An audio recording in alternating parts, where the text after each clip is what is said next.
Welcome to Miro's library. On a quiet night by the sea, in front of an old wooden cabin, the steady sound of the waves mixes with the warm crackling of the fire in the dark. We leave this piece aside to sail together into the foggy skies of Scotland and its dark castles, where a deadly ambition and a merciless madness ignite. In one of Shakespeare's most famous stories, here is the summary of Macbeth, Chapter 1, The Three Witches and the Prophecy of Thunder. Thunder crashed across the desolate Scottish moorland. Lightning pierced through the heavy, grey fog. The weather was foul, matching the dark mood of the bleak landscape. Amidst the smoke and the shadows, three withered figures moved softly. They were the witches, unnatural beings of the night. Their clothes were ragged, torn by the cold wind. Their skin was pale, and their eyes gleamed with a strange, malicious intent. They gathered around a small clearing, speaking in low, rhythmic whispers. The battle in the distance was loud, yet their voices carried over the roar of human warfare. They spoke of the chaotic conflict, the screams of dying men, and the clashing of heavy swords. The war was fierce, a bloody rebellion against King Duncan. When shall we three meet again? The first witch asked, her voice cracked like dry wood. The second witch laughed, a sound that chilled the air. When the hurly-burly's done, she replied, when the battle's lost and won, they knew the outcome before the mortal soldiers did. They possessed a dark, twisted sight into the future. The third witch stepped forward into the dim light. That will be ere the set of sun, she added softly. They had a specific purpose for this gathering. They were not here by mere chance. They were waiting for one specific man, a general who was currently covered in the blood of his enemies. A warrior whose bravery was spoken of across the entire kingdom. Where the place? Inquired the first. Upon the heath, answered the second quickly. There to meet with Macbeth, whispered the third. The very name seemed to hang heavily in the foggy air. Macbeth, the Thane of Glamis, was the star of the battlefield. The witches felt a dark connection to his soul. They knew his ambition, his secret desires, and the shadows hidden deep within his heart. A sudden noise startled them. Their familiar spirits were calling from the darkness. Graymalkin, the spirit of a cat, mewed in the distance. Paddock, a bloated toad, croaked from the mud. The spirits demanded their return to the underworld. The time for this initial meeting was running short. The three sisters joined hands, circling the invisible center of their power. They chanted together, their voices blending into a single, eerie melody. Fair is foul, and foul is fair. They cried out to the wind, hover through the fog and fill the air. With those final words, they vanished into the thick mist. They left behind only the smell of sulfur and the echo of their laughter. The moor was empty once again, but the air remained stained by their presence. Their words suggested a terrible truth about the world. What seemed good would become evil, and what seemed evil would become good. The natural order of Scotland was about to be violently overturned. Meanwhile, miles away, the royal camp of King Duncan was filled with anxiety. The king stood outside his tent, waiting for news from the front lines. He was an old man, gentle and kind, but burdened by the weight of leadership. His sons, Malcolm and Donalbain, stood by his side, watching the horizon. A bleeding captain crawled towards them, gasping for breath. His wounds were deep, and his armor was stained with crimson. Malcolm recognized him immediately as the brave sergeant who had saved him from captivity. What bloody man is that? The king asked, his voice trembling slightly. He commanded his attendants to help the fallen soldier. The captain was weak, but his spirit was proud. He wanted to tell the story of the glorious victory. He spoke of the rebel MacDonald, who had gathered a massive army of mercenaries. The rebellion was strong, and for a long moment, fortune smiled upon the traitors. The loyal forces were beginning to tire, and hope was fading fast. Then, the captain explained, Macbeth arrived. The brave general did not care about the odds.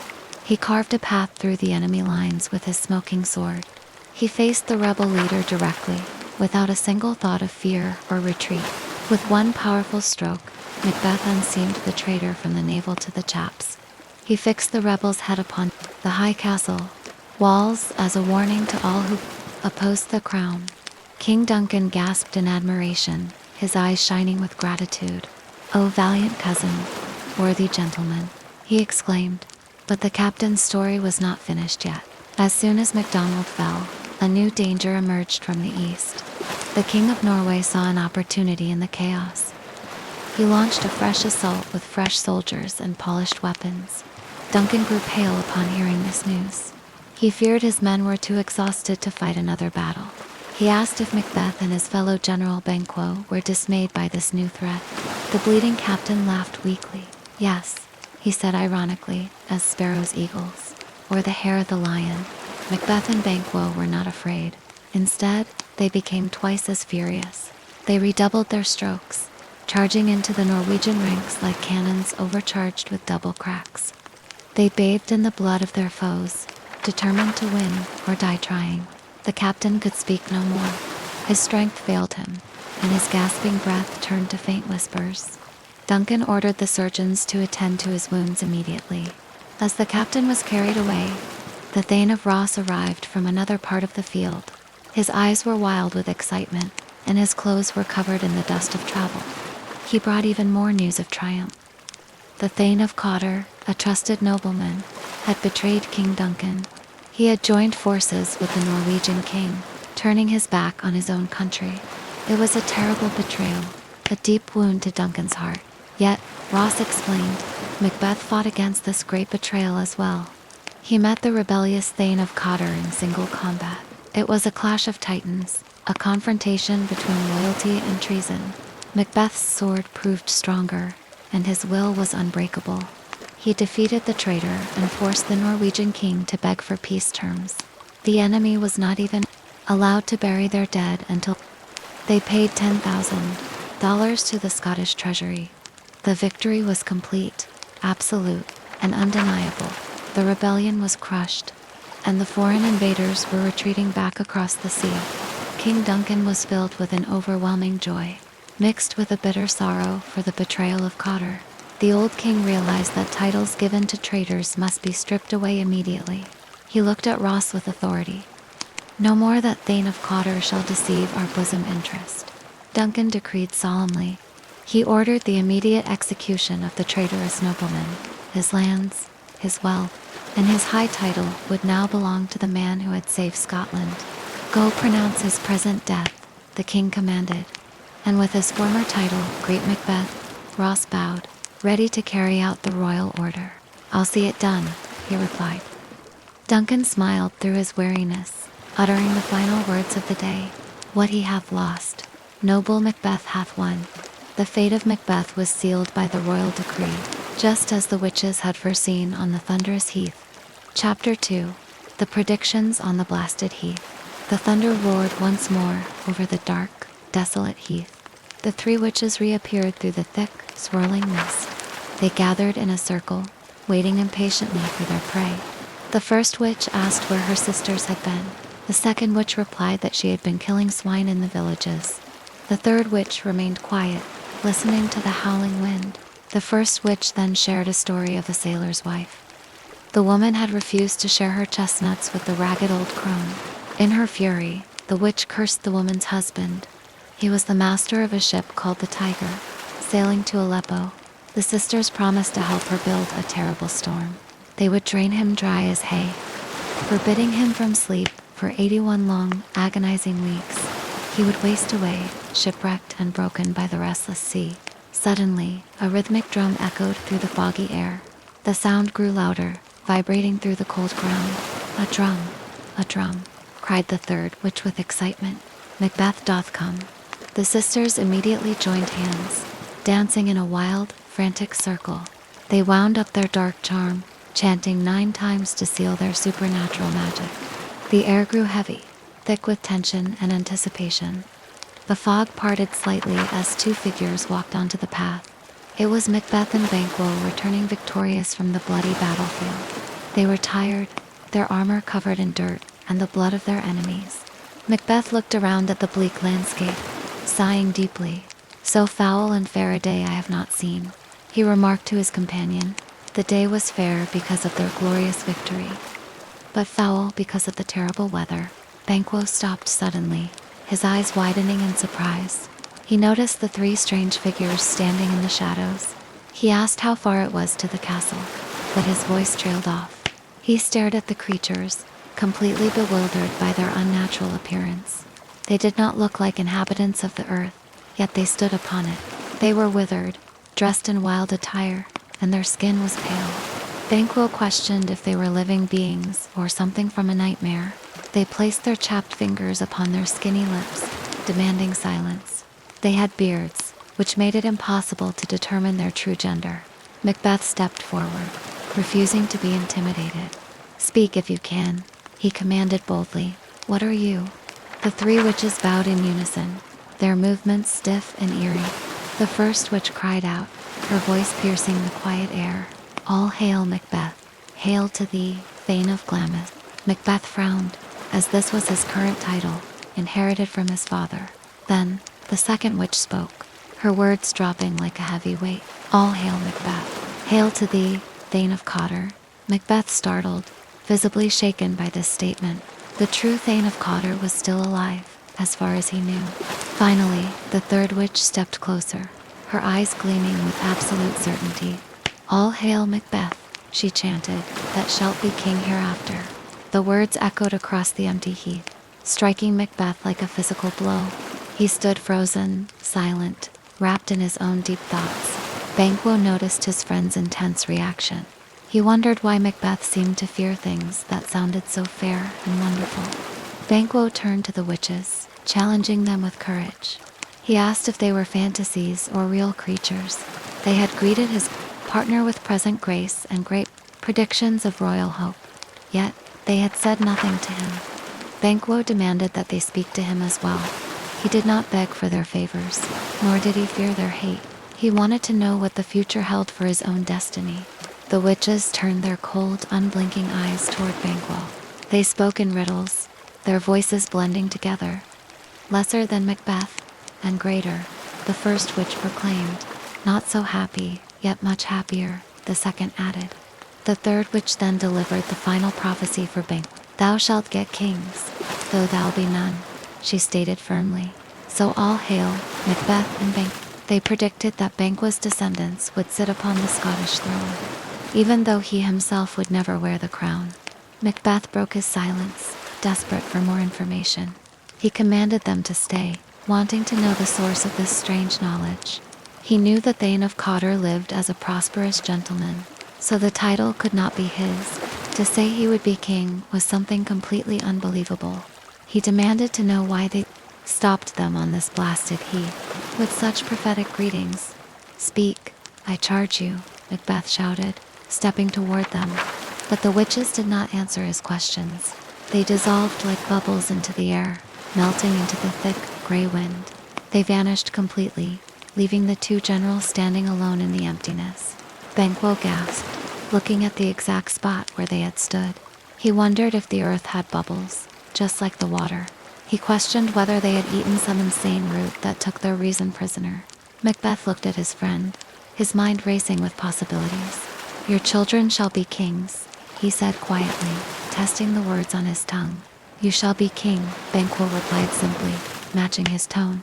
Macbeth added that they had also promised him the title of Thane of Cawdor.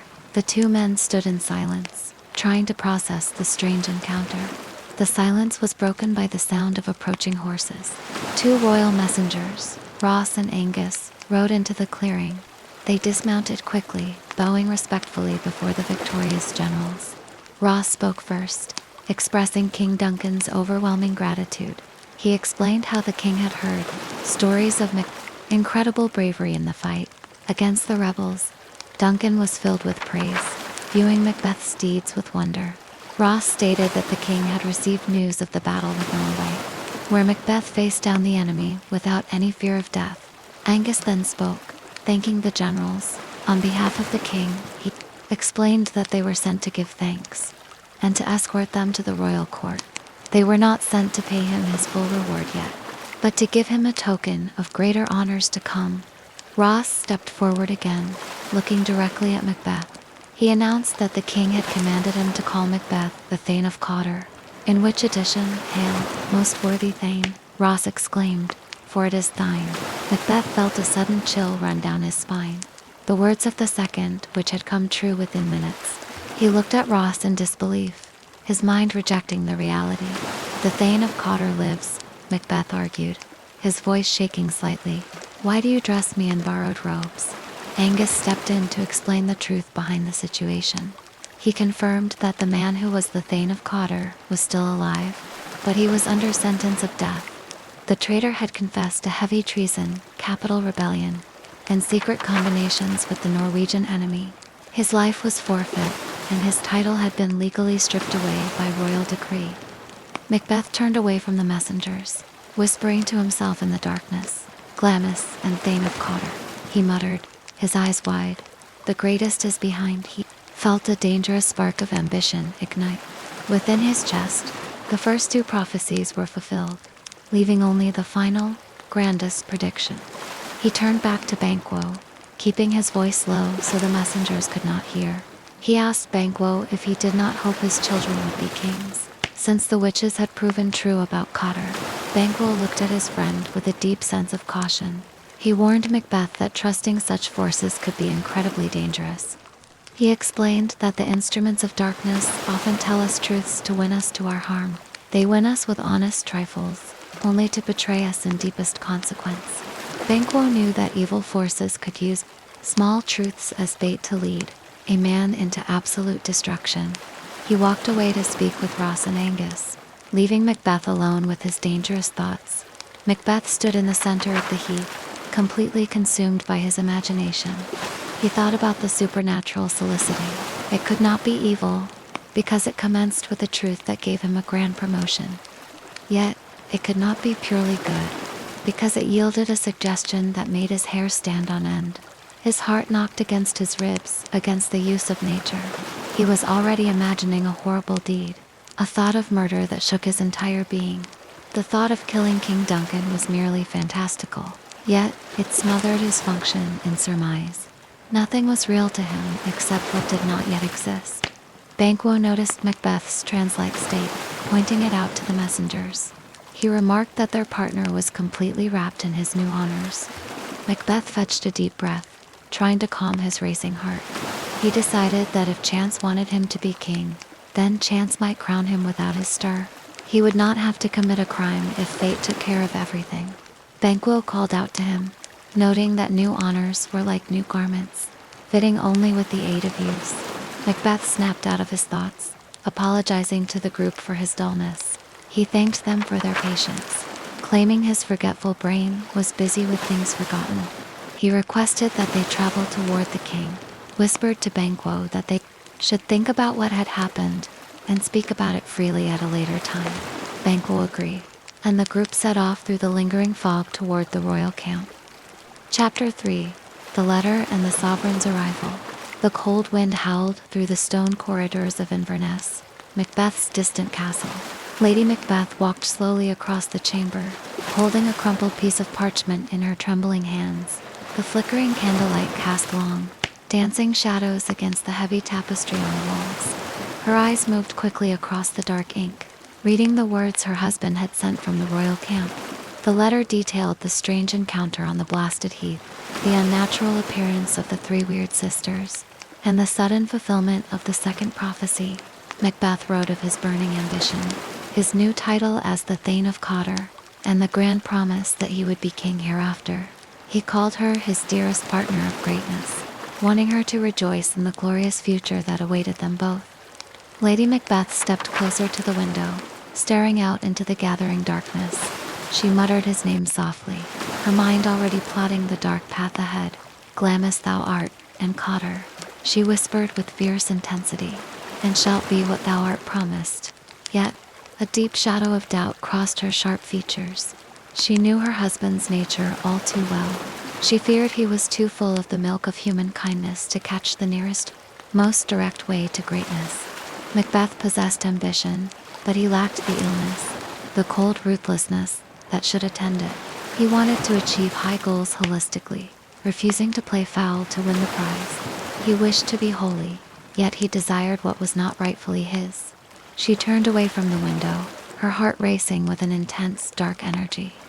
She wished for his immediate return, wanting to pour her own spirits into his ear, She was ready to chastise with the valor of her tongue all that impeded him from the golden crown. Fate and metaphysical aid seemed to have already crowned him, and she would not let his hesitation ruin their destiny. A sudden knock at the heavy wooden door startled her. A breathless messenger entered the chamber, his eyes wide with urgent news. He announced that King Duncan would arrive at the castle that very night. Lady Macbeth gasped, her voice sharp with disbelief. "Thou art mad to say it," she exclaimed, staring at the servant. She pointed out that Macbeth was with the king, and he would have sent word earlier to prepare for such a grand royal visit. The messenger bowed low, explaining that their master was indeed coming, accompanied by the king. One of his fellows had ridden ahead, nearly dead for breath, with scarcely enough strength to deliver the message. Lady Macbeth nodded slowly, regaining her composure. She dismissed the servant with a wave of her hand, telling him to take good care of the exhausted rider. As soon as the door closed, an eerie silence settled over the stone room. Lady Macbeth felt an overwhelming rush of dark certainty. Even the raven itself was hoarse, croaking the fatal entrance of Duncan under their battlements. She closed her eyes, raising her hands into the dim, shadowy air. She called upon the murderous spirits that tend on mortal thoughts, begging them to unsex her in that very moment. She prayed to be filled, from the crown to the toe, top full of the direst cruelty. She asked the dark forces to make thick her blood, to stop up all access and passage to remorse. She did not want any compunctious visitings of nature to shake her fell purpose, nor keep peace between the effect and her cruel intent. She cried out to the unseen ministers of sight, demanding they take her milk for gall wherever they waited on nature's mischief. She begged the thick night to come, palled in the dunnest smoke of hell. She wished for a darkness so absolute that her keen light would not see the deep wound it made. She did not want heaven to peep through the blanket of the dark, crying out to stop the bloody deed. The sound of heavy footsteps echoed from the courtyard below, breaking her dark trance. Macbeth had arrived, his face flushed with the exertion of his long journey. Lady Macbeth rushed into his arms, greeting him with a fierce, burning passion. "Worthy Cotter," she cried out, kissing his cheek. She told him that his letter had transported her beyond the ignorant present, making her feel the future in that very instant. Macbeth held her close, but his face was pale, his eyes filled with anxiety. He whispered into her ear that Duncan was arriving tonight, as the messenger had said. "And when goes hence?" Lady Macbeth asked, her eyes narrowing as she looked into his soul. "Tomorrow," Macbeth replied quietly, "as he purposes." Lady Macbeth smiled, a cold, chilling expression that did not reach her eyes. "Oh, never shall sun that morrow see," she declared firmly. She looked at her husband's face, noticing that it was like a book where men might read strange matters. She warned him that to beguile the time, he must look like the time. He had to bear welcome in his eyes, his hands, and his tongue. He must look like the innocent flower, but be the deadly serpent hidden underneath its petals. The king, she explained, must be provided for, and Macbeth must leave the night's great business into her capable dispatch. This single night would give all, their future days and nights, absolute sovereign sway and masterdom. Macbeth looked down, his voice trembling as he suggested they speak further on the matter. Lady Macbeth told him to alter his favor, for to look fearfully was to show weakness. "Leave all the rest to me," she whispered, guiding him out of the room. A few hours later, the royal procession arrived at the gates of Inverness. The night air was pleasant, and the castle appeared peaceful under the starlight. King Duncan stood before the grand entrance, breathing in the fresh air. He remarked to Banquo that the castle had a most pleasant seat, and the air nimbly and sweetly recommended itself unto their gentle senses. Banquo agreed, pointing up to the stone walls. He noticed that the temple-haunting martlet, a guest of summer, had approved the mansion by his loved man. Wherever the birds built their hanging nests and procreant cradles, the air was delicate and inviting. The king felt completely safe, unaware of the trap that was closing around him. The heavy iron gates opened slowly, and Lady Macbeth stepped out into the courtyard. She was dressed in her finest robes, her face glowing with a warm, deceptive hospitality. King Duncan smiled warmly upon seeing her, calling her their honored hostess. He wondered how they could ever repay her for the Trouble of hosting such a large royal entourage. Lady Macbeth bowed gracefully, assuring the monarch that their service, in every point twice done and then done double, was but poor and single business compared to the deep honors he brought to their house. She spoke of the ancient benefits heaped upon their family, promising to pray for his health and safety. Duncan looked around, asking for the Thane of Cawdor. He explained how they had chased him at the heels, hoping to arrive before him. But Macbeth was a swift rider. His great love, sharp as his spur, had holpen him to his home before the king. Duncan took Lady Macbeth's hand, expressing his deep love for her husband. He requested that she conduct him to his chamber, stating that they would continue to highly favor the brave general. Lady Macbeth guided the old king through the dark stone archway, leading him toward the banquet hall. The torches flickered against the damp walls, casting beautiful patterns of light, while the unsuspecting king walked into the lion's den, surrounded by the appearance of absolute loyalty. Chapter 4: The Dagger of the Mind and the Bloody Deed. The grand banquet hall echoed with the sound of laughter, music, and the clinking of silver goblets. King Duncan was dining happily, surrounded by his loyal noblemen. Outside the hall, in a quiet dark corridor, Macbeth walked alone. He had left the feast, unable to face the kind king any longer. The night was cold, and his mind was a chaotic storm of fear and ambition. He stood near a stone pillar, staring into the darkness. He muttered to himself, analyzing the terrible consequence of his thoughts. "If it were done when 'tis done," he whispered, "then 'twere well it were done quickly. If the murder could simply catch success without any negative consequences, he would jump the life to come." But he knew that in these cases, we still have judgment here on earth. Bloody instructions, once taught, often return to plague the inventor. Even-handed justice commends the ingredients of our poisoned chalice to our own lips. He leaned against the cold stone wall, counting the reasons why he should protect Duncan instead of killing him. The king was here in double trust. First, Macbeth was his kinsman and his loyal subject, strong against the deed. Second, he was his host, who should shut the door against his murderer, not bear the knife himself. Furthermore, Duncan had borne his faculties so meek, and had been so clear in his great office, that his virtues would plead like angels against the deep damnation of his pity, like a naked newborn babe riding the blast, would blow the horrid deed in every eye, until tears drowned the wind. Macbeth sighed deeply, shaking his head. He had no spur to prick the sides of his intent, but only vaulting ambition, which overleaps itself and falls on the other side. The sound of rustling silk broke his thoughts. Lady Macbeth stepped out of the shadows, her eyes flashing with anger. She demanded to know why he had left the chamber when the king had almost supped. Macbeth looked at her, his voice heavy with guilt. "We will proceed no further in this business," he stated firmly.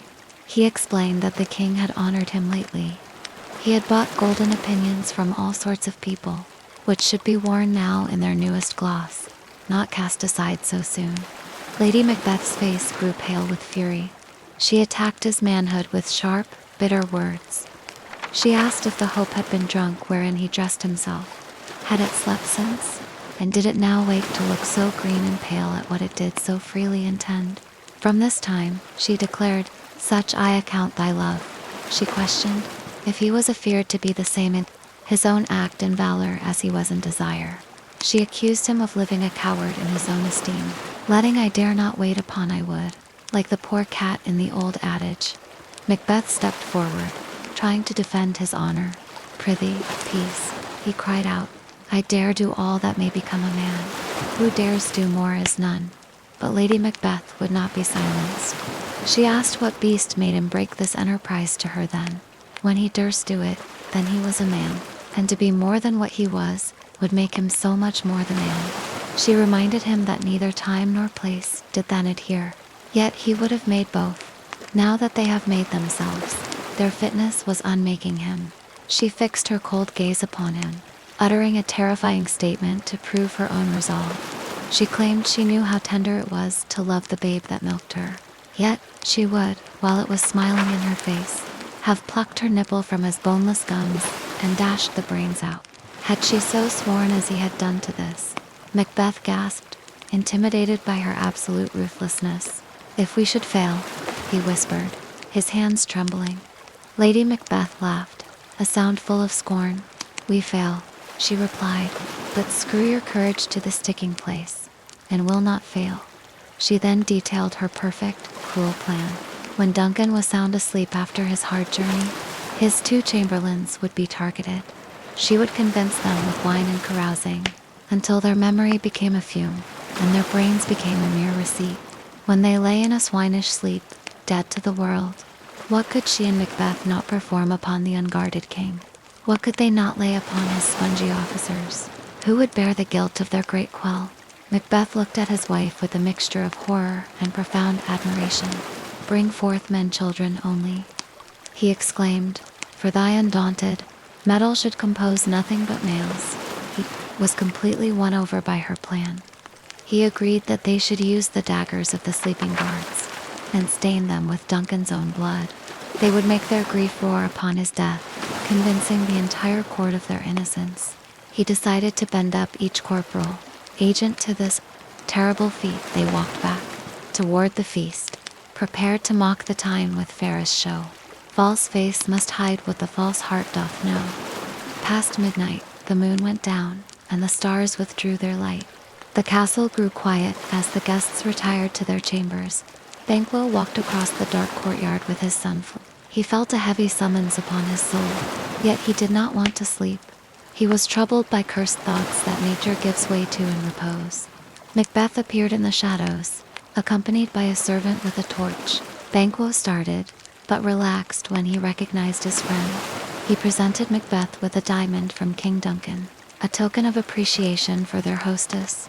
Banquo mentioned that he had dreamt of the 3 weird sisters the previous night, noting that they had shown some truth to Macbeth. Macbeth lied smoothly, claiming he thought not of them, but requested a conversation about the matter when they had time. Banquo agreed, provided his heart remained free and loyal to the king. They said goodnight, and Banquo departed into the darkness. Macbeth dismissed his servant, telling him to bid his mistress strike upon the bell when his drink was ready. The servant bowed and vanished. Macbeth was now completely alone in the silent courtyard. The air was thick, suffocating, and terrifying. Suddenly, he gasped, his eyes staring into the empty space before him. He saw a shape floating in the dim light. It was a dagger, its handle turned toward his hand. "Is this a dagger which I see before me?" he whispered, reaching out, the handle toward my hand. He tried to clutch it, but his fingers gripped only the empty air.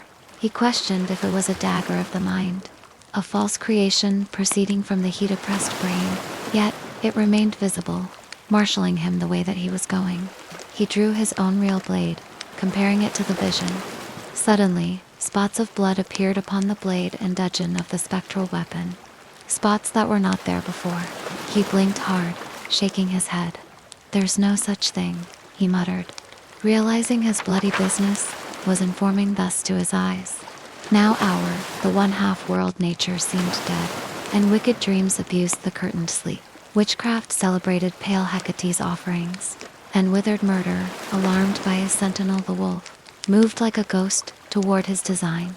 Macbeth looked down at the stones, praying they would not hear his steps, lest they prate of his whereabouts and take the present horror from the time. A sharp, clear sound broke the silence. A bell rang out in the distance. It was the signal from Lady Macbeth. The hour had come. The king's fate was sealed. Macbeth moved slowly toward the stairs, his face set in a grim expression. "I go, and it is done," he whispered, climbing up into the dark tower. "The bell invites me. Hear it not, Duncan, for it is a knell that summons thee to heaven or to hell." He disappeared into the royal chamber, leaving the quiet courtyard behind. As the ultimate betrayal began in the deep cover of the night. Chapter 5. The Screaming Owls and the Shattered Crown. The courtyard was dead silent, save for the bitter chill of the midnight wind. Lady Macbeth stood near the bottom of the stone stairs, her breathing shallow and fast. She had drugged the king's guards, their heavy snores echoing faintly from the upper hallway. What had quenched them had given her fire, and what had quenched them had given her bold courage. Suddenly, the sharp shriek of an owl pierced the dark night. She startled, her heart leaping into her throat. She called it the fatal bellman, which gives the sternest good night to the dying. She listened intently, hearing a faint noise from above. Macbeth's voice echoed through the stone corridor, asking who was there. Lady Macbeth grew pale, fearing that the guards had awakened and the deed was not done. The attempt, and not the deed, would confound them utterly. She had laid their daggers ready. Macbeth could not miss them. She muttered that if the sleeping king had not resembled her own father, she would have done the bloody work herself. The heavy wooden door creaked open, and Macbeth descended the stairs slowly. His eyes were wide, staring blankly into the shadows. His hands were completely drenched in bright, crimson blood, and he held 2 bloody daggers. He looked down at his palms, his voice trembling with horror. "I have done the deed," he whispered hoarsely, his body shaking. "Didst thou not hear a noise?" Lady Macbeth replied that she heard the owl scream and the crickets cry. Asking if he had spoken as he descended, he confirmed it, asking who lay in the second chamber. "Donalbain," she answered shortly. Macbeth stared at his crimson hands, sighing deeply. "This is a sorry sight," he muttered, turning away. Lady Macbeth scoffed at his weakness, calling it a foolish thought to say a sorry sight. But Macbeth was completely trapped in his own mind. He explained that one of the sleeping guards had laughed in his sleep, and another cried, "Murder." They woke each other up, sang a short prayer, and then went back to sleep. Macbeth had stood there, frozen in the dark, listening to them. One guard said, "God bless us," and the other responded, "Amen," as if they saw him with his hangman's hands. Macbeth tried to say amen himself, but the word stuck in his throat. He had most need of blessing, yet amen could not find its way out. Lady Macbeth warned him not to consider it so deeply, or it would make them both mad. But the horror in his mind grew louder. Macbeth claimed he heard a voice cry across the entire castle, "Sleep no more." The voice shouted to the walls, "Macbeth does murder sleep. Sleep, the innocent sleep, that knits up the raveled sleeve of care. The death of each day's life, sore labor's bath balm of hurt minds, great nature's second course, and chief nourisher in life's feast." The voice continued to cry throughout the house, telling Glamis that he had murdered sleep, and therefore Cotter shall sleep no more. Macbeth shall sleep no more. Lady Macbeth stepped closer, shaking his shoulders. She demanded to know who was crying such nonsense. She criticized his worthy for letting his noble strength go so brave. She ordered him to get some water and wash the filthy witness from his hands. Then her eyes dropped to his hands, and she gasped with sudden fury. He was still carrying the daggers of the guards. "Why did you bring these daggers from the place?" she shouted in a fierce whisper. "They must lie there. Go carry them, and smear the sleepy grooms with blood." Macbeth shrank back, shaking his head violently. "I'll go no more," he refused, his voice cracking. "I am afraid to think what I have done. Look on't again, I dare not." Lady Macbeth snapped, her patience completely gone. "Infirm of purpose," she hissed, snatching the daggers from his bloody fingers. "Give me the daggers." She claimed that the sleeping and the dead were but as pictures. "'Tis the eye of childhood that fears a painted devil." If the dead king bled, she would gild the faces of the grooms with it, for it must seem their guilt. She hurried up the stairs, leaving him alone in the darkness.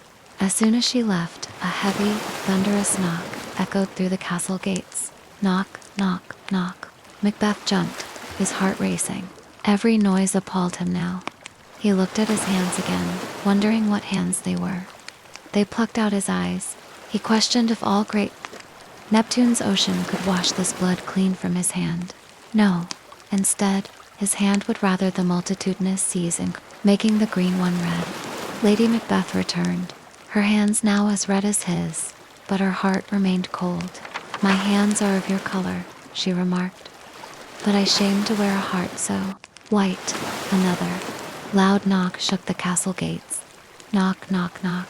She heard the knocking at the south entry, telling him they must retire to their chamber. A little water would clear them of the deed, showing how easy it was. She noticed his constancy had left him. Another loud knock followed. Knock, knock. She urged him to put on his nightgown, lest occasion call them and show them to be watchers. She told him not to be lost so poorly in his thoughts. Macbeth sighed heavily as they walked away, wishing the knocking could wake Duncan from his eternal sleep. The morning arrived, and the knocking at the gate continued fiercely. The castle porter, terribly hungover from the night's feast, stumbled across the courtyard to open the heavy iron doors. He grumbled to himself, pretending to be the porter of Hellgate, letting in various sinners. He opened the gate to find Macduff, the Thane of Fife, and Lennox standing outside in the cold morning mist. Macduff asked why the porter had stayed up so late, and the porter joked about the effects of drink on a man's desire and performance. Macbeth walked into the courtyard, dressed in his nightgown, looking tired and pale. Macduff greeted him, asking if the king was awake yet. He explained that the king had commanded him to call timely on him, and he had almost slipped the hour. Macbeth pointed toward the royal chamber door, stating that he would bring him to the king. Macduff walked up the stairs, leaving Lennox and Macbeth standing below. Lennox remarked that the night had been unruly. The chimneys where they slept were blown down, and strange screams of death were heard in the air, prophesying with accents terrible of dire combustion and confused events. The obscure bird clamored the livelong night. Some said the earth did shake as if it had a fever. Macbeth nodded tightly, offering a brief reply. "'Twas a rough night," he said quietly. Suddenly, a terrible scream echoed from the upper hallway. Macduff rushed out of the chamber, his face pale with absolute horror. "Oh, horror, horror, horror," he cried out, his hands trembling. "Tongue nor heart cannot conceive nor name thee." Macbeth and Lennox ran toward him, asking what the matter was. Macduff shouted that confusion now had made his masterpiece. Most sacrilegious murder had broke ope the Lord's anointed temple, and stole thence the life of the building. Macbeth asked if he meant the king's life, and Lennox stood frozen. Macduff told them to go to the chamber themselves and see a new gorgon that would destroy their sight. "Do not bid me speak," he cried. "See, and then speak yourselves." Macbeth and Lennox rushed up the stairs. Macduff began ringing the castle alarm bell, shouting down the corridors. "Awake, awake," he bellowed. "Ring the murder and treason. Banquo and Donalbain. Malcolm, awake." The bell began to toll loudly, filling the air with panic. Lady Macbeth came out of her room, pretending to be shocked by the hideous trumpet. She asked what was happening that such a parley was summoned in their house. Macduff told her the gentle lady could not hear what he had to say, for the repetition in a woman's ear would murder as it fell. Banquo arrived just as Macbeth returned from the chamber, accompanied by Lennox. Macbeth appeared to be weeping, crying out that if he had died an hour before this chance, he had lived a blessed time. Malcolm and the king's sons came down the stairs, confused by the chaos. Malcolm asked what was amiss, and Macbeth told them the spring, the fountain of their blood was stopped. Lennox explained that the king's own bedroom guards had done the deed. Their hands and faces were all badged with blood, and their daggers were found upon their pillows. They stared wildly, and no man's life was to be trusted with them. Macbeth then confessed that in his furious rage, he had rushed forward and killed the two guards immediately. Macduff turned around quickly, his eyes narrowing. "Wherefore did you so?" he asked sharply, questioning why the suspects were killed before they could speak. Macbeth explained that his violent love for the king had outrun his reason. Who could be wise, amazed, temperate, and furious, loyal, and neutral in a single moment? No man. He described seeing Duncan's skin laced with his golden blood, and his gashed stabs looking like a breach in nature. The murderers were steeped in the colors of their trade. Who could refrain, that had a heart to love, and in that heart courage to make love known? Lady Macbeth suddenly cried out, claiming she felt faint. "Help me hence, oh," she gasped, collapsing into the arms of the attendant. Banquo called for someone to look to the lady. Malcolm and Donalbain stepped aside, whispering to each other away from the crowd. They realized that their lives were in extreme danger. The murderer was clearly hidden among the noblemen, and their tears were not yet brewed. Malcolm decided to flee to England, while Donalbain chose to go to Ireland. Their separated fortune would keep them safer, for there were daggers and men's smiles, and the near in blood was the nearer bloody. As Lady Macbeth was carried away, Banquo suggested they meet in the hall to discuss this most bloody piece of work. They all agreed, leaving the courtyard empty. Within hours, the news spread across Scotland. The flight of the king's sons made them the prime suspects in the eyes of the public. They were accused of suborning the guards to commit the crime. With the princes gone, the crown fell to the most powerful general left in the land. Macbeth was chosen as the new monarch, and he departed for Scone to be invested with the royal title, while Duncan's body was carried to the sacred storehouse of his predecessors, leaving a broken kingdom under the rule of a guilty tyrant. Chapter 6: The Feast of Shadows and the Ambush in the Dark. The royal palace of Forres was bathed in the warm light of countless torches, yet a cold dread hung over its grand halls. Macbeth was now the crowned king of Scotland, dressed in magnificent royal robes that felt heavy and suffocating upon his shoulders. Beside him stood Lady Macbeth, now his queen, her face pale beneath her golden crown. The court was preparing for a solemn supper, a grand banquet to celebrate the new monarch's ascension. Macbeth noticed Banquo walking across the courtyard, his boots covered in dust from a long ride. Macbeth approached his old friend, his voice filled with a forced, deceptive warmth. He called Banquo his chief guest, stating that if he were forgotten, it would be a gap in their great feast, and all things unbecoming. Banquo bowed respectfully, but his eyes were guarded, filled with deep suspicion. He remembered the words of the Weird Sisters on the blasted heath. He knew Macbeth had everything that Cotter, Glamis, all as the weird women had. Promised Dan he feared his friend had played most foully for it. Yet, the witches had also promised that the crown would not remain in Macbeth's family, but would instead pass to Banquo's own descendants. Macbeth asked if Banquo was riding far that afternoon, and Banquo replied that his journey would take him until dinner. He was accompanied by his young son. Macbeth urged him not to miss the feast, warning that his advice had been most grave and prosperous in the state councils. Banquo promised to return by nightfall, and he departed with his son, leaving the king alone with his thoughts. As soon as Banquo left the courtyard, Macbeth dismissed his court, requesting to be left alone until 7 at night so he could make society more sweet. The nobleman bowed and departed, leaving the king in the quiet chamber. The silence was heavy, broken only by the crackle of the fireplace. Macbeth's face darkened, and his breath grew shallow. To be thus was nothing, but to be safely thus was everything. His fears in Banquo stuck deep, and in his royalty of nature reigned that which would be feared. Banquo possessed a dauntless temper of mind, and a wisdom that guided his valor to act in safety. Under him, Macbeth's own genius was rebuked, just as it was said Mark Antony's was by Caesar. Macbeth remembered how Banquo had challenged the witches when they first gave him the name of King Banquo, had demanded that they speak to him, and they hailed him father to a line of kings. Macbeth looked at his own hands, his voice trembling with a mixture of rage and despair. They had placed a fruitless crown upon his head, and put a barren scepter in his gripe, to be wrenched with an unlineal hand, no son of his succeeding. If it were so, for Banquo's issue he had filed his mind. For them, he had murdered the gracious Duncan, put rancors in the vessel of his peace, and given his eternal jewel to the common enemy of man, only to make the seeds of Banquo kings. The thought was absolute torture to his soul. He refused to accept this fate. He was determined to challenge destiny itself to the utterance. He walked toward a secret side door, where a servant was waiting. The servant brought in 2 desperate, rugged men. They were murderers, poor souls, whom Macbeth had convinced that true source of all their past misery and poverty.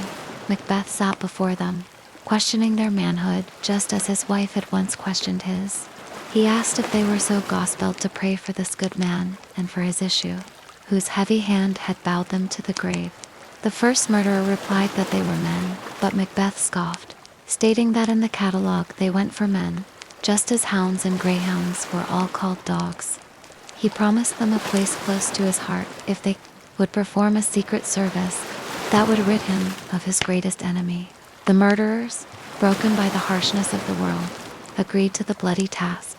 They stated they were weary with disasters, tugged with fortune, and would set their lives on any chance to mend it or be rid of it. Macbeth then explained that Banquo was his enemy as well, and every bloody minute of his existence thrust against his nearest life. He could easily use his kingly power to sweep him from his sight, but he had to blind the eyes of common friends, wailing his foe whom he himself had struck down. He detailed the exact plan, telling them to plant themselves a mile away from the palace, near the lonely forest path. The deed must be done tonight, away from the castle, and it was absolutely vital that young who kept him company must also embrace the fate of that dark hour. The murderers nodded, their faces grim, and left the room to wait in the shadows. Meanwhile, in another chamber, Queen Lady Macbeth was also drowning in her own quiet misery. She sent a servant to fetch the king, wanting to speak with him for a few moments. When the servant left, she sighed deeply, her golden crown catching the dim light. Knots had all spent, she whispered softly to herself. Where our desire is got without content. She realized it was safer to be that which they destroyed than by destruction. Live in doubtful joy. Macbeth entered the room, his eyes staring blankly at the stone floor. She noticed his loneliness, asking why he kept alone, making companions of his sorest fancies. She told him things without all remedy should be without regard. What's done is done. Macbeth turned to her, his voice rising with an intense, frantic energy. He claimed they had only scorched the snake, not killed it. She would close and be herself, while their poor Malice remained in danger of her former tooth. He admitted that his mind was completely tortured, and he preferred to be with the dead, whom he had sent to peace, rather than dwell on the restless ecstasy of his own nightmares. Duncan was in his grave. After life's fitful fever, he slept well. Treason had done his worst, neither steel nor poison. Malice, domestic, foreign levy, nothing could touch him further. Lady Macbeth stepped closer, smoothing his hair. She urged him to sleek o'er his rugged looks, and be bright and jovial among their guests tonight. Macbeth promised he would, but he warned her that his soul was full of scorpions. He revealed that Banquo and his young son Fleance were still alive, a constant threat to their safety. Lady Macbeth noted that nature's copy in them was not eternal, suggesting they could not live forever. Macbeth caught her meaning, a dark smile touching his lips. He told her that before the bat had flown his cloistered flight, before the sharp-born beetle with his drowsy hums rung night's yawning peal, there would be done a deed of dreadful note. Lady Macbeth asked what was to be done, but Macbeth refused to tell her yet. Be innocent of the knowledge, dearest Chuck, he whispered, till thou applaud the deed. He called upon the scarf-up tender eye of pitiful day, begging the bloody and invisible hand of night to cancel and tear to pieces that great bond which kept him pale. The sun began to set, casting long bloody red streaks across the Scottish sky. In the deep woods, near the dark, narrow road leading to the palace, the two murderers were joined by a third mysterious figure, sent by the king to ensure the task was completed perfectly. They stood in the heavy shadows of the trees, listening to the quiet forest. The light was fading fast, and the casual travelers were spurring their horses to reach the safety of the palace gates. Suddenly, the sound of horses' hooves echoed down the path. It was Banquo, and Banquo called out from the darkness, asking for a light. It was his custom, like all other noblemen, to walk the last mile to the palace on foot, leaving his horses with the servants. The murderers saw a torch flickering through the trees. Banquo and his young son walked into the small clearing, the boy holding the light high. The first murderer gave the signal, his voice a sharp whisper in the dark. A light, he hissed. The third murderer stepped forward as Banquo remarked to his son that it would rain tonight. Let it come down, shouted the first murderer, rushing forward with his dagger raised high. He struck the torch from Fleance's hand, plunging the clearing into absolute darkness. The murderers attacked Banquo with fury, their blades cutting through his leather armor. Banquo fought back bravely, but he was outnumbered and overwhelmed in the shadows.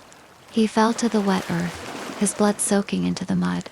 With his final, gasping breath, he looked up at his young son, who was frozen in terror. Oh, treachery! Banquo screamed into the wind. Fly, good fleance. Fly, fly, fly. Thou mayst revenge. The boy snapped out of his trance and turned, running blindly into the deep, tangled thicket of the forest. The third murderer tried to pursue him, but the darkness was too thick, and the boy vanished completely into the night. The first murderer stood over Banquo's lifeless body, realizing their mistake. The torch had been extinguished too early, and the most important part of the king's command had failed. They had killed the father, but the son, the seed of future kings, had escaped their blades. They cleaned their bloody daggers on the grass, deciding to return to the palace to tell the tyrant the bitter, half-successful truth of their dark mission. Chapter 7. The Spectral Guest and the Ruined Banquet. The grand hall of the palace was filled with light, splendor, and the chatter of Scotland's highest nobility. A massive wooden table stretched across the room, loaded with golden plates, roasted meats, and overflowing wine pitchers. Macbeth walked among his guests, his face fixed in a wide, triumphant smile. Lady Macbeth sat upon her elevated royal throne, watching the room with a calm, queenly grace. Macbeth raised his hands, welcoming the lords to the feast. "You know your own degrees. Sit down," he announced cheerfully to the assembly. At first and last, a hearty welcome. The noblemen bowed deeply, thanking their majesty, and took their designated seats according to their rank. Macbeth promised to mingle with society and play the humble host, keeping his eye on every guest to ensure their happiness. As the lords began to dine, Macbeth noticed a figure standing near the side door, hidden partly by the heavy velvet curtains.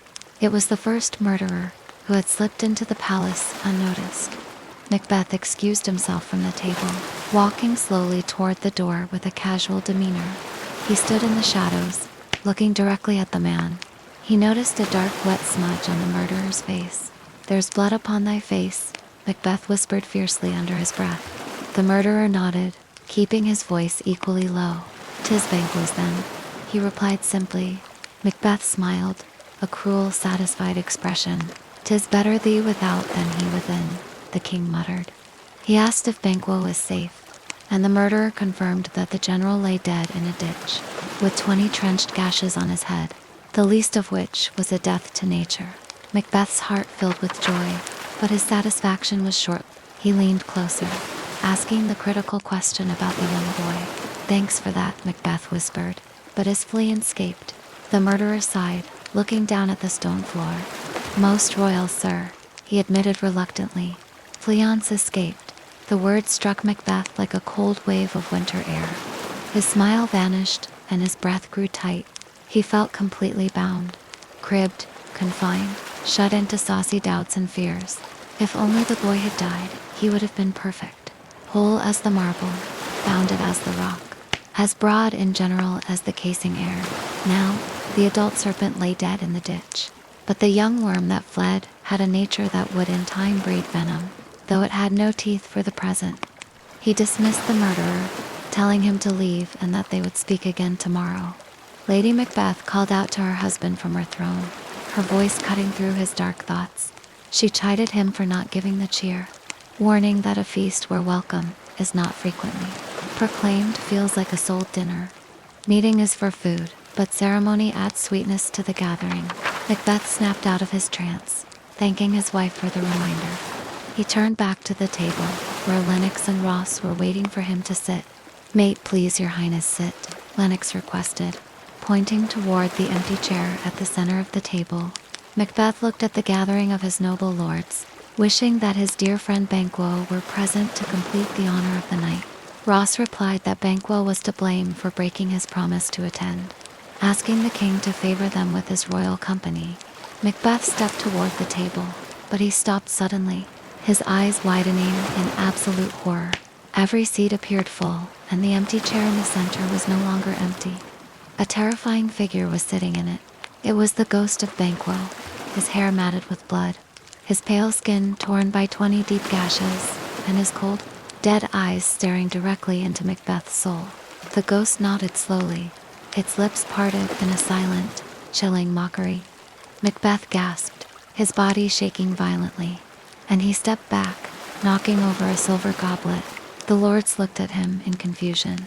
wondering why the king was staring at an empty chair with such intense terror.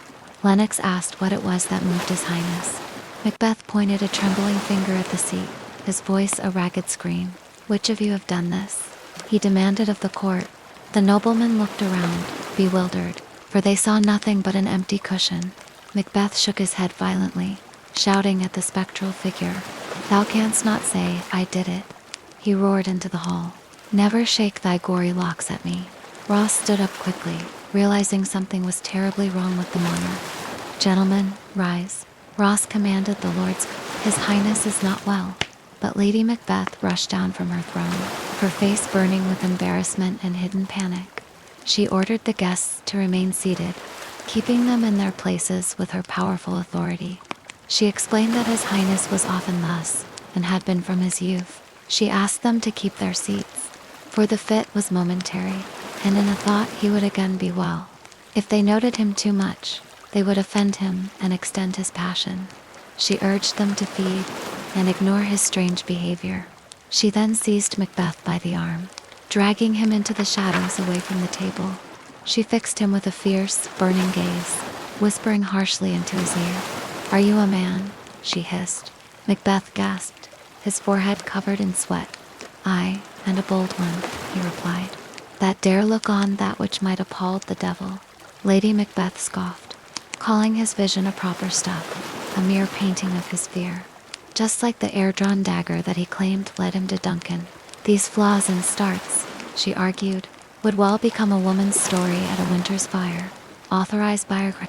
Shame itself was on his face. Why did he make such faces when, in reality, he was looking but on a stool? Macbeth pointed back to the table, his voice cracking with desperation. "Prithee, see there, behold. Look low," he cried out, forcing her to look.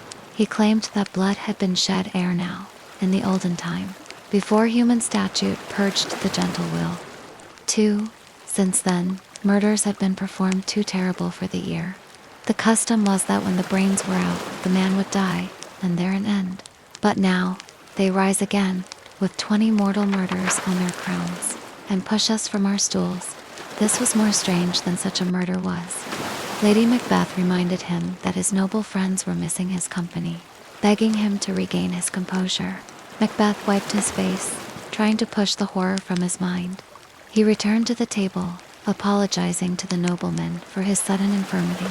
He claimed he had a strange infirmity, which was nothing to those who knew him. He called for wine, demanding a full goblet to toast the entire table and his dear friend Banquo, whom he missed. "I drink to the general joy o' the whole table," he proclaimed, raising his cup, "and to our dear friend Banquo, whom we miss. Would he were here." The lords raised their cups, cheering the king's health. But as the wine touched Macbeth's lips, the ghost reappeared in the chair, more terrifying than before. Macbeth screamed, dropping the golden cup, the dark red wine spilling across the floor like fresh blood. "Avaunt and quit my sight," he bellowed, his voice echoing off the high stone arches. "Let the earth hide thee." He claimed the ghost's bones were marrowless, its blood was cold, and it had no speculation in those eyes which it did glare with. Lady Macbeth tried to calm the lords again, stating it was merely a custom, though it spoiled the pleasure of the time. Macbeth grew completely frantic, challenging the specter to take any other shape. He dared it to approach like the rugged Russian bear, the armed rhinoceros, or the Hyrcan tiger. If it took any shape but that, his firm nerves would never tremble, or if it came alive again and dared him to the desert with a sword, he would stand proudly. If he trembled then, she could protest him the baby of a girl. Hence, horrible shadow, he shrieked, waving his arms wildly. Unreal mockery. Hence, with that final cry, the ghost of Banquo vanished into the thin air, leaving the chair empty once again. Macbeth fetched a deep, shuddering breath, his heart slowing down. "Why, so," he whispered to himself. "Being gone, I am a man again." He turned to the guests, but the damage was already done. The atmosphere of joy was completely destroyed. Lady Macbeth stepped forward, her voice tight with anger and despair. She told him he had displaced the mark and broke the good meeting with most admired disorder. Macbeth asked her how such things could behold them, like a summer's cloud, without causing wonder. He felt like a stranger to his own disposition, seeing her face remain regular while his grew white with fear. Ross stepped forward, demanding answers. "What sights, my lord?" he inquired curiously. Lady Macbeth immediately interrupted, knowing that if Macbeth spoke further, he would reveal the murder of Duncan and Banquo to the entire court. "I pray you, speak not," she commanded Ross firmly. "He grows worse and worse. Question enrages him."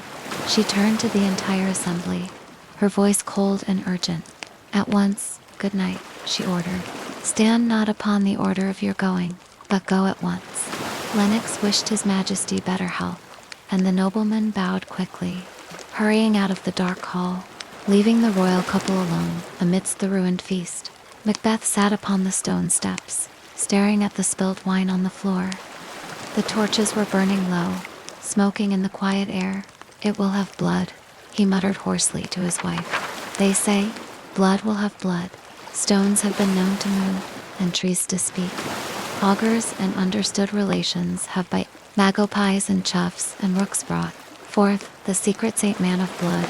He asked what the time was, and Lady Macbeth replied that it was almost at odds with morning, which was which.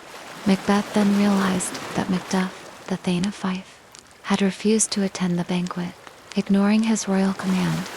He revealed that he kept a paid spy in every nobleman's house, watching their every move. He decided that tomorrow, early in the morning, he would return to the blasted heath to find the three weird sisters. He was bent to know, by the worst means, the worst that awaited him. He was so deep in blood now that if he should wait no more, returning would be as tedious as go up. Strange things he had in head, which must be acted before they could be scanned. Lady Macbeth told him he lacked the season of all natures, sleep, and she guided her broken king away from the dark hall, as the shadow of absolute madness began to consume his mind. Chapter 8. The Cauldron of Fate and the Doom of Fife. The thunder crashed violently, shaking the damp stone walls of the dark, lonely cavern. In the center of the cave, a massive bronze cauldron was boiling over a roaring fire, casting eerie, green shadows on the jagged rocks. The three weird sisters circled the vessel, their ragged robes covered in the ash of the flames. They threw repulsive ingredients into the bubbling liquid, chanting their dark spells in low, terrifying voices. Double toil and trouble, they cried out in unison, their eyes gleaming with malicious joy. Fire burn and cauldron bubble. They added the fillet of a fenny snake, the eye of a newt, the toe of a frog, the wool of a bat, and the tongue of a dog. The liquid turned into a thick, poisonous gruel, smoking with the scent of hell itself. The second, which suddenly stopped, her fingers twitching with a strange sensation. "By the pricking of my thumbs," she whispered loudly, "something wicked this way comes." The heavy iron door of the cavern burst open with a loud slam. Macbeth stepped through the thick smoke, his eyes wild and his hair matted with sweat. He was no longer the noble general, but a desperate tyrant consumed by fear. He looked at the hags, his voice echoing off the rocky ceiling. "How now, you secret, black, and midnight hags?" he demanded. "What is to you due?" The sisters replied together, their voices a chilling whisper. A deed without a name. Macbeth commanded them to answer his questions, stating that he did not care if they untied the winds to fight against the churches, or if the tumbling billows swallowed up navigation, or if palaces sloped their heads to their foundations. He insisted on knowing what his future held, by whatever dark means necessary. The witches agreed to satisfy his desire, asking if he would rather hear the answers from their mouths, or from their powerful masters. "Call M," Macbeth replied boldly, stepping closer to the bubbling cauldron. "Let me see him." The witches poured the blood of a sow that had eaten her own 9 pharaoh into the flames, and threw grease that had sweated from a murderer's gibbet into the boiling broth. The fire flared up fiercely, turning a deep blood-red color. Suddenly, a loud clap of thunder shook the cavern. A terrifying vision rose from the thick smoke above the cauldron. It was an armed head, a severed head wearing a battle helmet. Its cold eyes fixed on the king. Macbeth tried to speak, but the first witch commanded him to be silent, explaining that the apparition knew his thoughts before they were spoken. The armed head looked at him, its voice booming through the cave like a war horn. Macbeth, Macbeth. Beware, Macduff, it warned fiercely. Beware the Thane of Fife. Dismiss me enough. With those final words, the head sank back into the cauldron, vanishing into the green smoke. Macbeth thanked the phantom for the warning, admitted that it had struck the exact chord of his own hidden fears. But he wanted to know more. Another thunderclap echoed through the cave, and a second, even more disturbing apparition emerged from the boiling liquid. It was a bloody child, its pale body covered in fresh crimson streaks. The child looked at the trembling king, crying out his name 3 times. Macbeth, Macbeth, Macbeth. The spirit shouted. It delivered a prophecy that filled Macbeth's heart with an overwhelming sense of pride and safety. Be bloody, bold, and resolute, the bloody child proclaimed. Laugh to scorn the power of man, for none of woman born shall harm Macbeth. Macbeth gasped, a wide, triumphant smile spreading across his pale face. Then live, Macduff, he shouted into the darkness. What need I fear of thee? Yet, in his deep paranoia, he decided he would make assurance doubly sure, and take a bond of faith. He would not let Macduff live, so that he might tell pale-hearted fear it lies, and sleep in spite of thunder. The thunder roared for a 3rd time, and a final apparition rose from the smoking vessel. It was a child crowned, holding a small green tree in his hand. Macbeth stared at the vision, wondering what this was that rose like the issue of a king, wearing upon his baby brow the round and top of sovereignty. The witches demanded silence once more as the child spoke. Be lion-mettled, proud, and take no care who chafes, who frets, or where conspires are, the crowned child declared.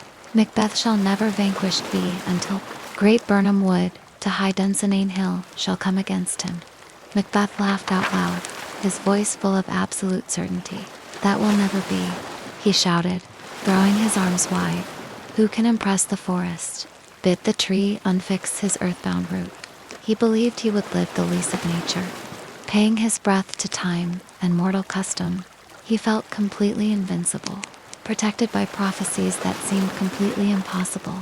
Yet, one final question tortured his soul, and he demanded an answer before he departed.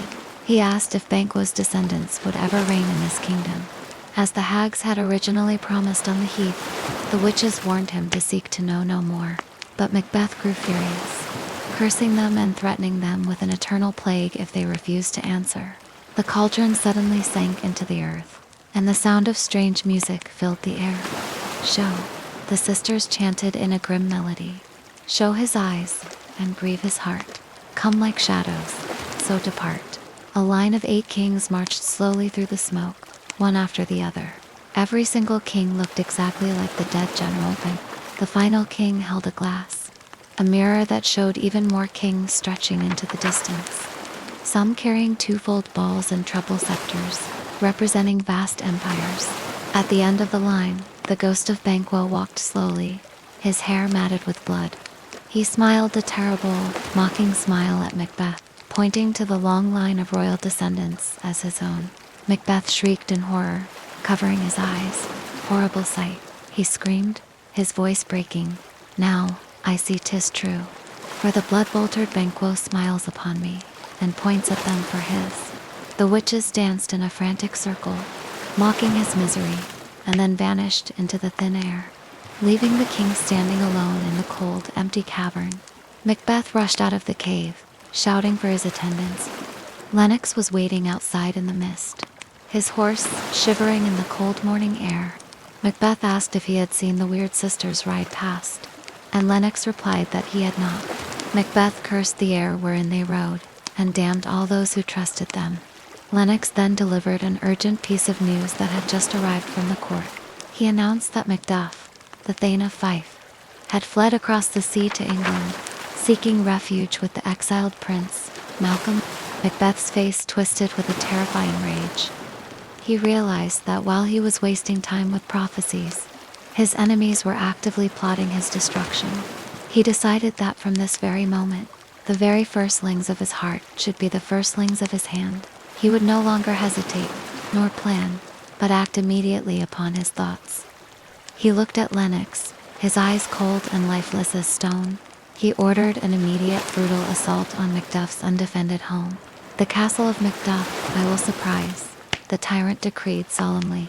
"Seize upon Fife, give to the edge, the sword, his wife, his babes, and all unfortunate souls that trace him in his line." He would perform this terrible deed before his purpose could cool, completely sealing his descent into absolute tyranny, as the blood of innocents prepared to cry out against his stolen crown. Chapter 9. The blood-stained palms and the gathering storm. The stone walls of Dunsinane Castle were cold, silent, and heavy with the scent of impending doom. In the dead of night, a gentlewoman and a royal doctor stood in the shadows of the long corridor, watching a bedroom door. For several nights the queen had been rising from her bed, walking in her sleep, and performing strange, frantic rituals. Suddenly, the door creaked open, and Lady Macbeth emerged into the dim hallway. She was dressed in her white nightgown, her eyes wide open, yet their senses were completely shut to the world. She carried a flickering candle, staring blankly at her own hands as she moved slowly across the stone floor. She placed the candle on a table and began rubbing her palms together, as if she were washing them under a stream of water. The doctor watched her in absolute amazement, whispering to the gentlewoman to note her actions. Lady Macbeth sighed, a deep, shuddering sound that came from the bottom of her soul. "Yet here's a spot," she muttered hoarsely to herself, her voice trembling. She rubbed her hands with more intensity, her eyes filled with terror. "Out, damned spot. Out, I say," she cried softly into the empty corridor. She began counting the hours of that fateful night, remembering the signal she had given her husband. 1, 2, why, then 'tis time to do tea, she whispered. Then, her mind drifted to the horrors they had committed to secure the throne. "Hell is murky," she gasped. "Fie, my lord, fie, a soldier. And afeard? What need we fear who knows it, when none can call our power to account?" She stopped rubbing, staring at her fingers with a look of profound grief. The memory of the old king, covered in crimson, returned to torture her mind. "Yet who would have thought the old man to have had so much blood in him?" she whispered, her lip trembling. The doctor gasped, writing down her words, realizing that the queen was confessing to the murder of King Duncan. But her broken mind did not stop there. She began pacing the floor again, her thoughts shifting to their next victim. "The innocent family of Fife. The Thane of Fife had a wife," she cried out, her voice cracking with emotion. "Where is she now? What will these hands ne'er be clean?" She pleaded with her husband in her dream, telling him to stop ruining everything with his wild starts, reminding him of Banquo's burial. "I tell you yet again, Banquo's buried," she hissed to the empty air. "He cannot come out on Esgrave." She walked back toward her chamber door, her breath shallow. The smell of blood remained strong in her imagination, a scent that no perfume could erase. "Here's the smell of the blood still," she wept softly, covering her face with her hands. "All the perfumes of Arabia will not sweeten this little hand." "Oh." The doctor shook his head in sorrow, stating that this disease was beyond his practice, and her heart was sorely charged. Lady Macbeth gave her final commands to the imaginary Macbeth, telling him to put on his nightgown and look not so pale. To bed," she urged quickly. "There's knocking at the gate. Come, come, come, come, give me your hand. What's done cannot be undone. To bed, to bed, to bed." She vanished into her dark room, leaving the doctor and the gentlewoman frozen in horror, knowing that no medicine could cure a soul destroyed by such heavy guilt. Meanwhile, miles away in England, near the royal palace, Macduff and Prince Malcolm were gathering an army of liberation. The Scottish noblemen, furious with Macbeth's brutal tyranny, were fleeing their country to join the English forces led by the old general. Macbeth was left almost entirely alone, surrounded only by men who served him out of pure fear, not loyalty. As Malcolm and Macduff discussed their military strategy, Ross arrived from Scotland, his eyes red with weeping. Macduff rushed to greet his kinsman, asking immediately about the state of his country and the safety of his beloved family. Ross hesitated, his voice breaking as he tried to deliver the terrible news. He spoke of Scotland as a grave rather than a mother. where sighs and groans filled the air, and good men died before the flowers in their caps. Macduff demanded to know the specific grief that touched him nearest. Ross looked at him with profound sorrow, his hands shaking. "Your castle is surprised," Ross finally confessed, his voice a whisper of agony. "Your wife and babes savagely slaughtered. To relate the manner we're on the quarry of these deer, to add the death of you." The words struck Macduff like a physical blow.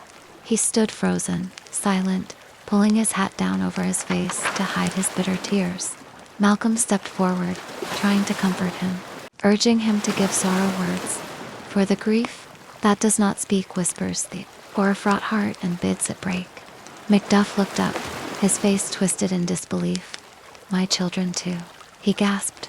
Ross confirmed it, stating that wife, children, servants, all that could be found had been slain. Macduff shook his head, his voice full of overwhelming agony. "All my pretty ones," he cried out. "Did you say all? Oh hell Kichi. All. What? All my pretty chickens and their dam at one fell swoop." Malcolm urged him to dispute it like a man, using this terrible grief as medicine to cure their great revenge. He told Macduff to let this sorrow be the whetstone of his sword, converting his grief to anger, blunting not his heart, but enraging it. Macduff wiped his eyes, his sorrow transforming into a cold, lethal determination. He did not want to play the woman with his eyes, nor brag with his tongue. He prayed to heaven to bring this fiend of Scotland front to front with his blade. "Within my sword's length set him," Macduff roared, his voice filled with absolute resolve. "If he escape, heaven forgive him too." Malcolm smiled, seeing the fire of justice ignite in his general's eyes. The English army was fully prepared. The powers above were put on their instruments, and they set forth towards Scotland to bring a swift, bloody end to the tyrant's dark reign. Chapter 10: The Moving Forest and the Fall of the Tyrant. The trumpets sounded, their loud blasts echoing across the cold, grey hills of Dunsinane. The English army, combined with the furious Scottish rebels, stood in massive ranks near the edge of Great Burnham Wood. Prince Malcolm, riding at the front beside the fierce Macduff and old General Seward, looked up at the dense forest. He realized that Macbeth's spies would busily count their numbers if they marched openly across the plain. Malcolm turned to his soldiers, his voice commanding and clear. "Let every soldier hew him down a bow," the prince ordered, firmly, "and bear tea before him by carrying the large green branches. They would shadow the numbers of their host, and make discovery ear and report of their true strength." The soldiers immediately drew their swords, hacking away at the trees until the entire army looked like a massive, living forest ready to march across the valley. Inside the high stone fortress of Dunsinane, Macbeth paced the floor of the throne room, his eyes bloodshot and his armor clanking with every angry step. He refused to hear any more reports of desertion, trusting completely in the impossible prophecies of the witches. He repeated the words to himself like a protective charm, shouting at his remaining servants, "Bring me no more reports. Let them fly all," he bellowed into the empty hall, "till Burnham would remove to Dunsinane. I cannot taint with fear." He asked what the boy Malcolm was, questioning if he was not born of woman. The spirits that knew all mortal consequences had pronounced it firmly to him that no man born of woman could ever harm his life. He felt completely safe behind his thick stone walls, mocking the siege, confident that the castle's strength would laugh their cruel assault to scorn. Suddenly, a loud, piercing cry of women echoed from the inner chambers of the castle. "Aye!" The sound was long, agonizing, and full of grief. Macbeth stopped pacing, his face remaining cold and unmoved. He had almost forgot the taste of fears.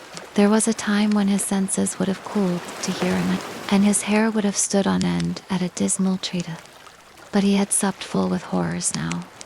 Direness, familiar to his slaughterous thoughts, could not once start him. He looked at his servant Satan, asking why that female cry was made. Satan looked down at the floor, his voice trembling. "The queen, my lord, is dead," he whispered softly. Lady Macbeth, unable to bear the terrible weight of her own guilt, had taken her own life in the dark.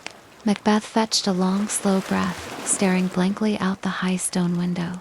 He did not weep, nor did he cry out in pain. His heart was completely hollow, dried up by the tyranny of his own actions. She should have died hereafter, he muttered quietly to the cold wind. There would have been a time for such a word. He began to speak of the utter emptiness of human existence, his voice a low, bitter whisper. Tomorrow, and tomorrow, and tomorrow, he sighed, creeps in this petty pace from day to day to the last syllable of recorded time. All their yesterdays had only lighted fools the way to dusty death. Out, out, brief candle, he cried softly. Life's but a walking shadow, a poor player that struts and frets his hour upon the stage and then is heard no more. It was a tale told by an idiot, full of sound and fury, signifying absolutely nothing. The heavy oak doors burst open, and a terrified messenger ran into the room, falling to his knees. His face was white as ash, and his lips were shaking. Macbeth demanded to know his news, threatening him with fury. The messenger gasped, pointing out the window toward the hills. As I did stand my watch upon the hill, he stammered, I looked toward Burnham, and anon neath the wood began to move. Macbeth grew pale, his eyes wide with sudden rage. He seized the man by his tunic, shaking him violently. Liar and slave, the tyrant roared. The messenger pleaded for his life, explaining that he could see it clearly. A moving grove was coming toward the castle, holding trees before them. Macbeth felt a sudden icy chill grip his soul. He realized that the fiend had lied to him, speaking in double meanings that promised safety but brought absolute destruction. He decided he would no longer stay inside his walls. If what the messenger said was true, there was no flying hence, nor tarrying here. He began to grow weary of the sun, wishing the estate of the world were now undone. Ring the he shouted to his men, drawing his heavy broadsword. Blow wind, come rack, at least we'll die with harness on our back. The castle gates flew open, and the battle began with absolute fury. The sound of clashing swords, screaming men, and trumpets filled the smoky air. Macbeth fought like a possessed demon on the battlefield, cutting down anyone who dared cross his path. He met young Seward in single combat, killing the brave boy easily, mocking his corpse because he was born of a woman. Macbeth believed no one on earth could touch his life. He stood in the center of the carnage, shouting for his next challenger. Why should I play the Roman fool, he muttered, and die on mine own sword? Turn, hellhound, turn. A thunderous voice roared from behind him. Macbeth turned slowly, facing Macduff. The Thane of Fife stood before him, his armor covered in dust, his eyes burning with the memory of his murdered slaughterhouse.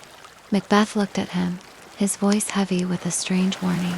Of all men else I have avoided thee, Macbeth admitted, telling Macduff to get back. His soul was already too much charged with the blood of Macduff's family.